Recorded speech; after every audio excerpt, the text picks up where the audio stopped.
Hello, welcome back to more on the Medeek Truss plugin.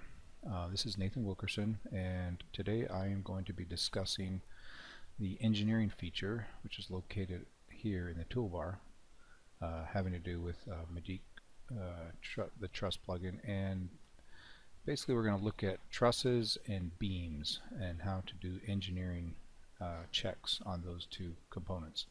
So first off, I've gone ahead and created a couple building shells here, so we have something to put our roofing framing members on. And you can see that they're both 24 by 32 in dimensions. So first of all, let's just go ahead and use the roof truss thing here, and we're going to place it on this here building. So let's go ahead and select the corners. And we're going to go ahead and Fink Truss, and by the way, we're going to use a Fink Truss here because the engineering option really only gives you full engineering for a standard Fink Truss. And by the way, it cannot be a raised heel; it has to be just a standard Fink Truss. So we'll just go ahead and use the defaults here, just keeping this simple. And then we'll go ahead and use gable end and turn these on. Why not? And let's just go there, and then sure. Now let's do that horizontal. Sorry. Okay, so basically we have our roof, and you can see it's pretty much got the full roof already taken care of for us. But now, we want to check this. This truss and see whether or not it's suitable for this particular application. So basically all we do is we can go up here and select this, but the first thing I want to show you again what the component attributes are for this particular truss. So if we get in here and we select that, and I'm going to pull this into the screen here from my second monitor. So you can see we basically have a whole bunch of dynamic attributes that are set for this truss. And the things that are important to look at are these lumber grades and lumber species and the bearing width. So these features we can control as it takes it into the truss calculator or truss designer. But let's just go ahead and try this out and see what we get. So I'm going to pull this off to the side here for a second. And so now that we have our truss, we just go ahead and click this and select truss, and we just need to click anywhere on any one of these components. Now, by the way, the gable end trusses, there is no engineering available for those right now. So if we try to click on that, it'll warn us, basically saying, we can't analyze it because there's no data in that component that we can actually analyze. So for now, the gable end trusses cannot be analyzed. But if we go ahead and we select this truss here, and any one of these will work, it will say, okay, it's gone ahead, it's found that component, it's determined that it's a valid truss type, and then we just hit OK. And then what it'll do is it'll bring up the Medeek Truss Designer, and it will automatically populate all of the applicable fields. So you can see that our out-to-out span here is 24 feet, just as it should be, and our pitch and everything else is set. So it takes care of a lot of the details of having to transfer information, parameters, back and forth from different programs. And by the way, one thing that's really interesting to note here is under the advanced, it automatically opens up the advanced options, and normally that tab's closed, right? But it automatically opens it up, and it will basically fill in all of the lumber grades and sizes for those members. So the webs, it has a stud grade, spruce, pine, fir. So it's basically taking that information from the dynamic attributes of SketchUp and automatically loading that in there. And then some of these other I'm not going to go into all the details on these other options because they also require yet another whole video just to explain what all these do. But just most of the time these are pretty much good as they are. If you want, you can enable wind analysis, you can enable snow analysis, but be aware that when you do that, you do need to know what your ultimate wind speed is in your area and your exposure category. And like I said, I'm not going to go into all the details on these, but I'm just going to turn these off for now. But but I just want to show the basic operation of using this feature. So, like I said, it goes ahead and it loads up all of your parameters. And if you want, you can even put in some job information here if you like. And now this here is the design load. So typically, you have pretty standard design loads. I mean, top core dead load 7 pounds per square foot, bottom core 10. I mean, this is pretty typical for a lot of residential applications. And now this top core dead load, or live load, sorry, this is usually driven by the snow load. And so you'll notice up here load duration factors. So if that live load we want to look at, for instance, is like, let's say, a construction live load, which would be 20 pounds per square foot, which is normal, for construction, then we would select that, and then we'd put 20 here. But in this, usually the snow loads will control in most situations, not always, but in most situations, the snow loads are typically the highest loading, vertical loading on a roof. So we'll just go ahead with the snow, and we're gonna assume 25 pounds per square foot. So, but those site criteria parameters, that's typically determined by your local building department. You usually can get that information from them. So let's just go ahead and hit yes, and hit submit. And then it goes into a little thing where it's showing you that it's running through some calculations. Okay. So now what we have here is the output from the Medeek Truss Designer, and really the most important information is found in the first page here, essentially, of this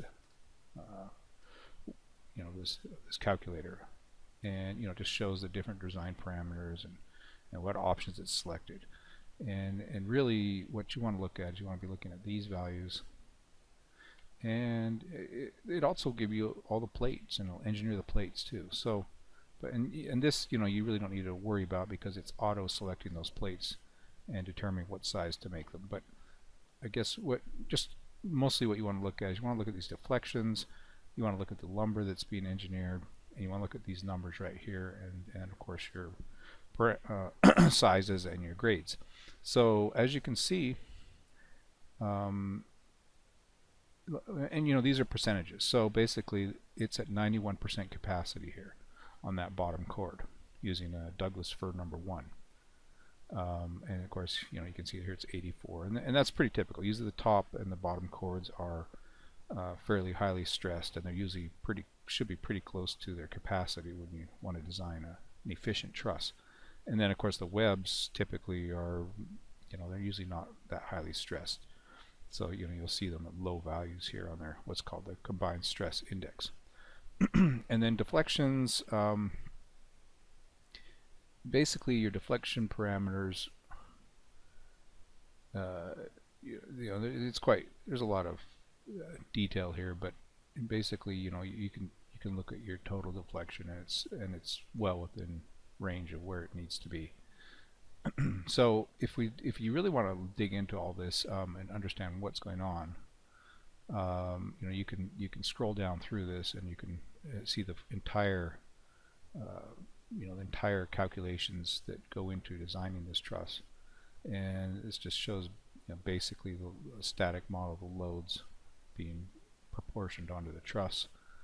And then below that it goes into, and a lot of this is coming out of the ANSI TPI Truss Plate Institute's document 1, which is the US standard for engineering trusses. And you'll see that the IBC and the IRC refer to that document for engineering on trusses like this, metal plate connected trusses. So basically this here is showing the moments, the bending moments within the truss, and this is using matrix analysis, basically a type of finite element analysis, to determine those moments in that truss. So it's, you know, it goes into quite some detail to calculate all the numbers that we need to determine, you know, what the member sizes need to be. And then basically we break it down into, we're looking at the, you know, each member, the tension members, and you know, some of these equations get kind of crazy coming out of the NDS and the TPI1. But yeah, you know, if you go down through this, you can see, you know, it always ends up in it'll give you an OK or a NG for no-go. And so you can see how it's, you know, if you need to really understand what's going on, you can look down through this and you have all the details basically at your fingertips. None of this is covered up. It's not, no, you know, it's not a black box sort of thing. It's everything is exposed. All the calculations are exposed so that you can, you know, verify everything if need be. And then we come down here, and this is, we're checking the bearing check at the heel. And once again, this truss happens to be okay. And then later on, it gets into the metal connector plate joint design. So, you know, I fully go into the entire design of the truss. So we're not only designing the members, but we're also designing the plates. So you know, there's a lot to this really. And yeah, so we got the plates, and you know, it goes into the different checks, the net section checks, the lateral resistance of each plate. Yeah, so there's just a lot here, and you know, I don't expect anybody to understand most of this, but the main thing is I've sat down and figured it all out, and at the end of the day, you know, a guy can take and run this and say, yeah, this checks out. Everything is you know, like for instance, here's your a splice joint at the bottom chord, and you know, it gets kind of fun because that particular junction is has a real nice equation. It's rather complex, but you know, you get it, you solve it, and you find out that yeah, it's okay. And then at the very end here, we just do the deflection calculations, and the new ANSI TPI1 2014 basically has 4 different deflection criteria, and you can see that here. You got the live load, the dead load, the total load, and the creep load. So and it explains, well, it doesn't really explain, but it shows how we're coming about those numbers. So yeah, there's quite a bit here. So let's go back a step here, and you can see now that we have advanced loads here, and I just wanted to point this out for you know, people that are doing like solar panels and that sort of thing. You know, you can use the regular distributed loads, but you can also, you know, apply, you know, point loads onto this truss. So let's say we wanted to apply a 200-pound point load at well, let's just do 200-pound dead load actually, and we're going to locate that low, let's just say 4 feet from the edge of the truss. And by the way, this little thing here will show you, you know, what these locations mean. So basically, from the out-to-out span left side, you can put these loads basically wherever you want, these point loads. So let's just go ahead and try that and see what happens. See what that does to whether the numbers pass or not. Okay, and so now let's run it again. Okay, so now we see what happened when we have a point load that's too large for this truss. And you can see now we're showing right here we've got a 200-pound point load, plus, you know, the distributed loading from before, of course, it's there. But that 200-pound point load is exceeding the limits of this particular truss design. And you can see that we're 150% over on the top chord and 110% over on the bottom chord. And when it's over, by the way, it shows red like this in bold. So you can immediately say, hey, that's not going to work. And you can see here our diagram shows that point load, and you know, changed our moments on this truss. So, and down here you'll notice also that again there's a no-go. That means, you know, it's not going to pass. So what do you do? Well, in that case, you know, right here we've set the options so that we have an exact truss specified. Well, the nice thing about this is if you need to, you can basically set this to auto. And let's say we do want to stay with Douglas fir large. We don't care what the grade is. We can set that to auto. And we want to stay with a 2x4 top chord. And let's do the same here for the bottom chord. We're going to set this to auto, let the grade change, and let's see if we can make that truss work. So we go ahead, these settings still stay the same, and we'll let it run again. So not only can you check a given design of a truss, you can also design a truss with this, because it will try to size or change those members until it can pass. So now we see with that point load, okay, we just want to verify, yeah, the point load's still there, and it's right there. It's 200-pound point load. We see now that to make that work for given that point load on that, top chord of that truss, we have to increase the top chord from a number 1 to a select structural, and the bottom chord we have to change that to a Douglas fir number 1 or better. So we made it pass, and we just have to upgrade the members. And and if you want to update that information within your SketchUp model, that's not too hard to do. Like I said, you just go in here, you open up this, and let's say we want to upgrade our top chord member to select structural, and we want to upgrade our bottom chord member to number 1 and better. Okay, so then we should apply. Okay, so now that information is saved. So now if we actually ran that engineering now for that truss member, we'll just hit that again.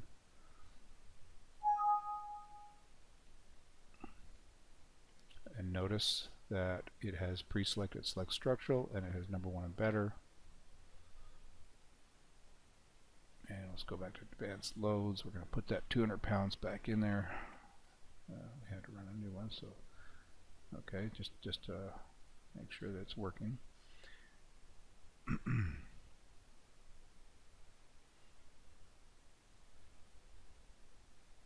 All right, and there you have it. So now it's taking the updated data that we updated in SketchUp. It's automatically transferring that to the truss calculator, and it's checking it, and it's saying yes, we do pass. There's no red here showing anywhere. Of course, it's taking care of that as well. You don't have to worry about the truss plates. And that's assuming we've got an additional point load right here, as well as a distributed loading that we've already assigned. So just to recap here, basically the loads that we assign to this truss are not coming from SketchUp.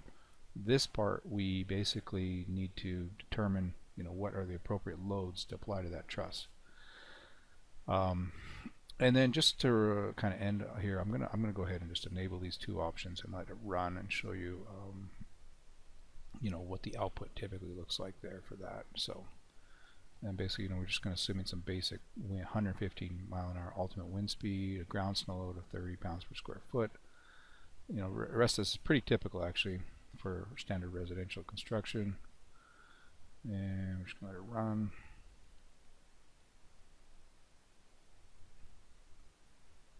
And it takes a little bit because it has a lot of calculations to make.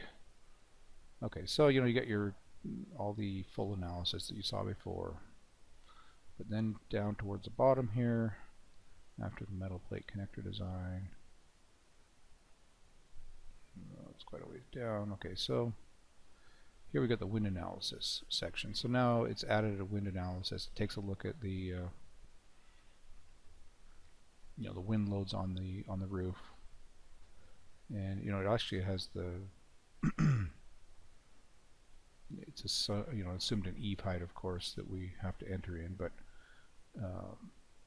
yeah, it will actually calculate these various quantities for the transverse and the longitudinal direction for the wind loads.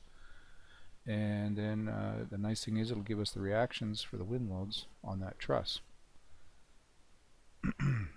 And actually this information here and the pertinent real information that you need, you'll notice if you enable that wind and snow load option. Let's see, where is it here? Okay, so here we go, max horizontal. So this is coming from the wind load. There's the maximum horizontal load on one of the trusses, and this is the maximum uplift on the truss given the wind loads that we input in, or the the wind speed. Actually, it's calculating the wind loads. So these two items are being calculated because we turned on the wind load option. Okay, and then down to snow loads again, way down the bottom here. So it does some snow load calculations based on the ground snow load that we inputted in, and it will show us, you know, what these maximum reactions are. And there's different load cases. At the balanced snow load, there's the unbalanced snow load, and then there's also ice dam loads that are on the eaves of the roof if there's an overhang. So it's just giving you some more information about reactions. And this may be interesting for engineering purposes of the walls or the stem wall foundation or something, because you want to know what that maximum load coming off those trusses might be. So here we've got a little over 1,000 pounds coming off of that truss. So anyways, that's a quick primer on the Medeek Truss Designer and how it connects with the plugin and what you can do with it. So I'm going to go ahead and close that out and come back to SketchUp here. Okay, so now what I want to do is real quickly go into designing a beam, a Glulam beam. And right now we're just going to use the roof rafter option. We're going to do a gable roof with the Glulam beam. And I put a couple little guidelines right here just so I could easily select. I've already kind of got this preset up here nicely for this.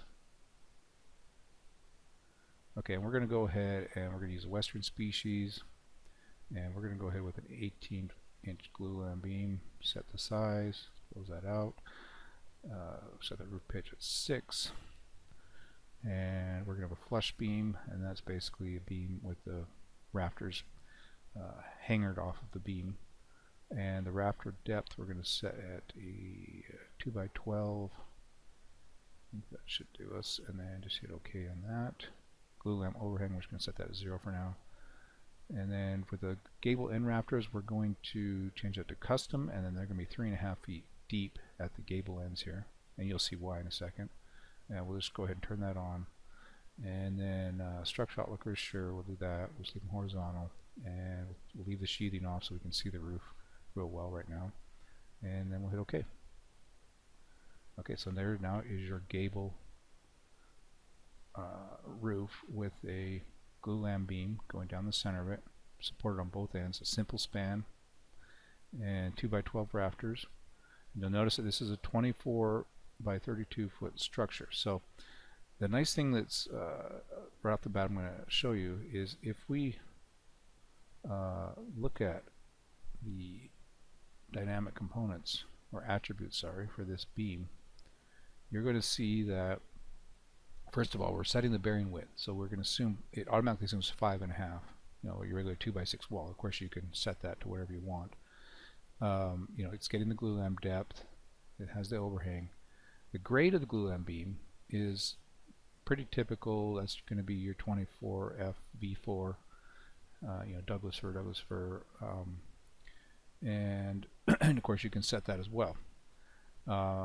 What's interesting though is also calculating based on the size of the roof, the rectangle that we you know, used to create this roof. It's able to determine what the beam tributary area is right here, and also the beam tributary width. And that becomes important as we go into the engineering, because based on the width of the beam tributary width, that will help us determine what load to assign in pounds per lineal foot onto the beam as we go into the calculator. So I'll show you that in just a second here. So let me go ahead and just move this off to the side, and just remember that we've got a beam tributary width of 12 feet. So I'll move that off to the side. Okay, so we're getting a little long-winded here on this video, but we're going to move it right along. So let's go ahead and select this, and let's try the beam. Of course, it has to be a Glulam beam right now. There's no other beam type right now recognized, but that will probably change. Select the beam. It determines that yes, that beam is good. Let's analyze it. And now it will take and transfer all that information, the species, the size, the bearing length, you know, basically everything into the calculator. So now the only thing and the total span as well as the clear span and the design span. So it takes care of all that. So the only thing we really need to enter in here is the live load and the dead load assigned to that beam. And also the load duration, once again, is something that needs to be looked at. So we're going to assume that the live load that we're going to be looking at is a snow load, and we'll just leave all the rest of this this full lateral support because the beam has, it's supported by the rafters laterally along its entire length. So we're going to, we can assume that. The deflection limits, typically for a roof, you can go as low as 24 over 180, but we're just let's go with a little bit tighter deflection limits there. So basically, to come up with this pounds per lineal foot, what you need to know is you need to know what your area, your loads are. And so we're going to assume for this situation we've got a 25 pound per square foot snow load, roof snow load. And so basically, to come up with it in lineal feet, all you need to do is take the tributary length and multiply it by that snow load. So basically, you take 30 pounds per square foot, you multiply that by 12 lineal feet, and when you do that, let's see here, you get 360 pounds per lineal foot. Actually, no, 25. Let's go with 25. So that's actually 300 pounds per lineal foot. So let's put in 300 pounds per lineal foot. And then same thing with the dead load. We just take dead load, and I'm just going to assume conservatively, let's say 20 pounds per square foot times 12, and that gives us 240 pounds per lineal foot. Okay, so we're good to go. So we just figure out what that needs to be, and that's, like I said, you get your tributary width right automatically out of the component options there, and multiply your whatever your loads per square foot are, and then that determines your loading. And once again, you can put in your job information if you want. So we should get yes and submit. Okay, so now what we've come up with is the full analysis of this beam, and what it's checking is it's checking the deflections. Well, first I'll just show you what we've got. So it's calculated the reactions of the beam, it's calculated the self-weight of the beam, it shows the shear diagram, it shows the moment diagram, and the equations associated with that. So the first it checks the bending, then it checks the shear, and the deflections, and then the bearing. So you can see right off the bat that number one, it's failing in bending just a little bit. So, and it's also failing in deflection. So my suggestion is, as well, it's obviously this beam is spanning 32 feet, which is a pretty good span for a beam. Let's go ahead and just back up, and we can just change this here to say a 21-inch beam, 21 inches deep. Now let's try it again. Okay, and check it again. And you can see right here, the self-weight of the beam is increasing, of course, as we increase its depth. So now we're at 84% capacity of that beam. Okay, so that's fine on the bending. The shear's fine. And we're just a little bit, or deflection here is a little bit high for the total load deflection. So it's a designer judgment thing. Now if we changed it, say, to the code minimum for a roof, for instance, a finished roof, and again, we are pretty kind of conservative on our dead load for the roof, so maybe we're a little high there, but let's check it now, just changing a few parameters. And oh wait, we had to go back to 21-inch beam, sorry, I guess it bumped me back. Okay, so we've changed that, let's try that. Alright, well, you can see everything passes. So there you go. Now you just need to go and update that beam in the SketchUp model so you know that you pass. So that is a quick primer, and hopefully we can show you more. And if you have any more questions on the the details regarding some of these options and stuff in the calculators, please let me know. But that is just a quick introduction to the engineering option available within the SketchUp plugin that I've created, and hopefully that's of some use to some of you. And I appreciate you watching this video. Thank you.